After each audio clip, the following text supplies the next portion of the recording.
السلام علیکم ورحمۃ اللہ وبرکاتہ۔ اسلامک اسٹڈیز کورس کے اس تعارفی پروگرام میں میرا موضوع ہے سیرت النبی صلی اللہ علیہ وسلم۔ آج کی اس ویڈیو میں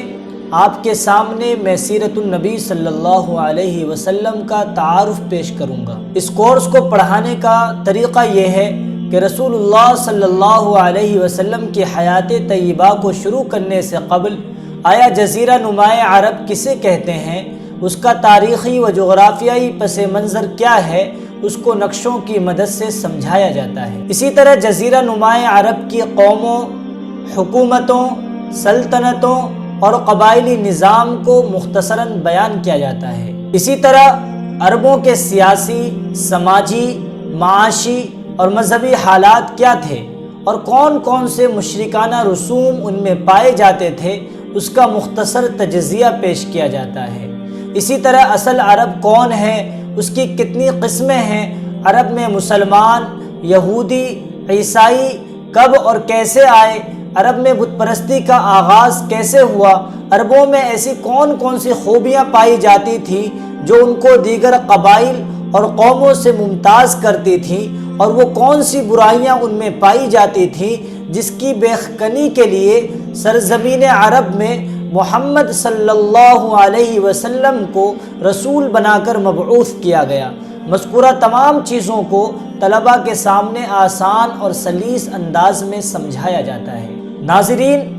ہم رسول اللہ صلی اللہ علیہ وسلم کی حیات طیبہ کو 3 حصوں میں تقسیم کرتے ہیں۔ پہلا حصہ نبوت سے پہلے 40 سال پر مشتمل ہے، جس میں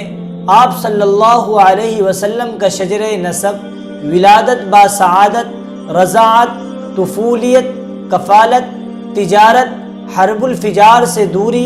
حلف الفضول میں شرکت، حضرت خدیجہ رضی اللہ تعالی عنہا سے نکاح، خانہ کعبہ کی تعمیر میں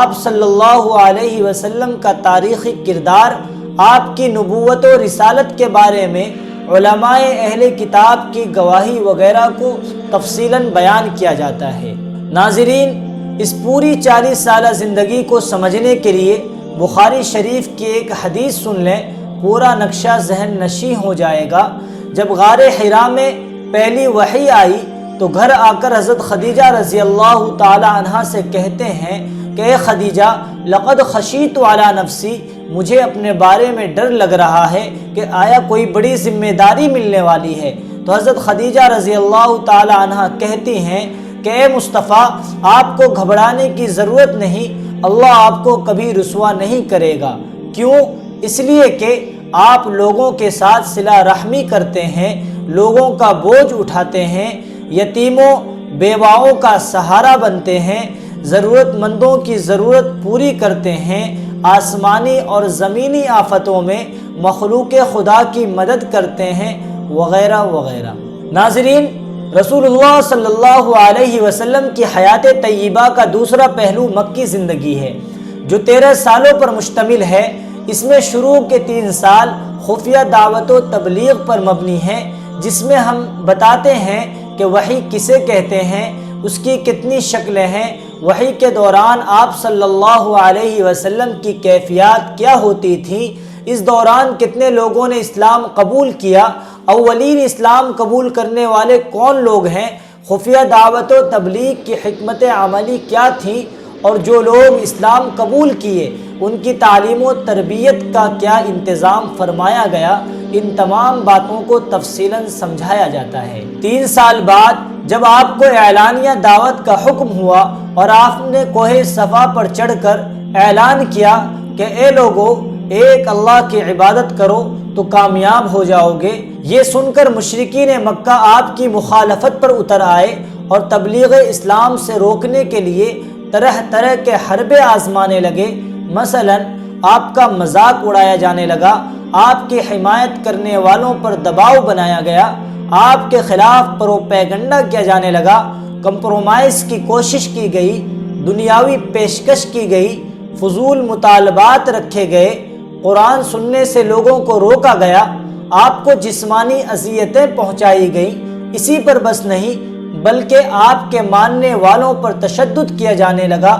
جب حضور صلی اللہ علیہ وسلم نے یہ سارا منظر دیکھا تو صحابہ کرام کو حبشہ کی طرف ہجرت کا حکم دیا۔ جب مشرکین مکہ کی ساری سازشیں ناکام ہو گئیں تو انہوں نے آپ صلی اللہ علیہ وسلم کا اور آپ کی حمایت کرنے والوں کا 3 سالوں کے لیے سماجی و معاشی بائیکاٹ کر دیا۔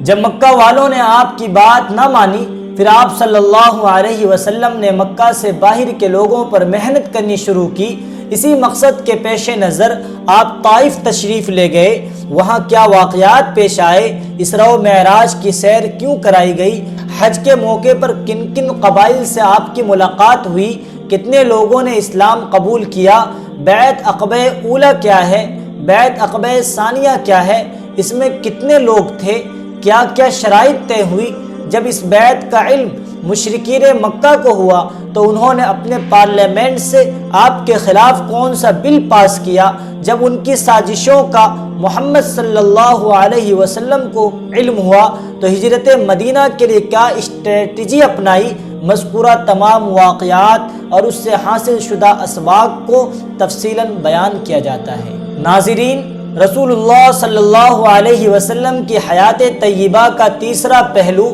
مدنی زندگی ہے جو 10 سالوں پر مشتمل ہے۔ اس دوران ہم بتاتے ہیں کہ کیسے اللہ کے نبی صلی اللہ علیہ وسلم نے مساجد و مدارس کی بنیاد رکھی، تعلیم و تربیت کا مستقل نظام قائم کیا گیا، ایک اسلامک ریاست اسٹیبلش کرنے کے لیے یہودیوں اور دیگر قبائل سے معاہدہ کیے، عدل و انصاف پر مبنی عدالتیں قائم کی، آس پڑوس میں جو فتنے سر ابھار رہے تھے اس کی سرکوبی کے لیے صحابہ کرام کی چھوٹی چھوٹی جماعتیں روانہ کی، دوسرے ملکوں سے سفارتی تعلقات بہتر بنائے گئے، ان کو دعوتی پیغام پہنچایا گیا۔ اس 10 سالہ زندگی میں مختلف احکامات کا نزول ہوا، بہت سے واقعات و معجزات رونما ہوئے، بے شمار غزوات و سرایاں ہوئیں، جیسا کہ آپ اسکرین پر دیکھ سکتے ہیں۔ مثلا سن ہجری 1، سن ہجری 2،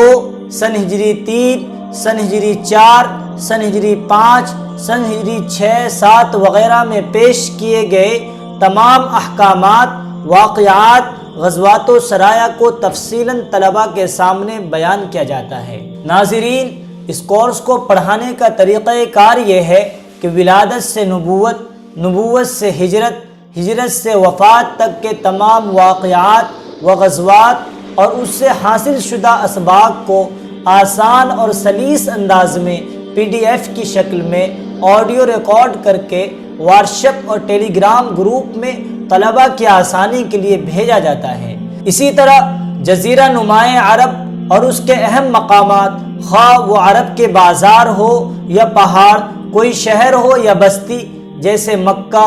مدینہ، طائف، شام، غار حراء، غار ثور وغیرہ کا لوکیشن گوگل میپ پر دکھا کر سمجھایا جاتا ہے۔ اسی طرح غزوات، مثلا غزوہ بدر، غزوہ احد، غزوہ خندق، فتح مکہ وغیرہ۔ اسی طرح محمد صلی اللہ علیہ وسلم کا شجرہ نسب، قبائل قریش کا تعارف، مکتوبات نبوی بنام خسرو پرویز، بنام نجاشی شاہ حبش، بنام مقوقس گورنر مصر وغیرہ کو جدید و قدیم نقشوں، تصویروں اور پریزنٹیشن کے ذریعے ڈیجیٹل اسکرین پر دکھا کر پڑھایا جاتا ہے۔ یہ تھا سیرت النبی صلی اللہ علیہ وسلم کا مختصر تعارف۔ جزاکم اللہ خیرا و احسن الجزاء۔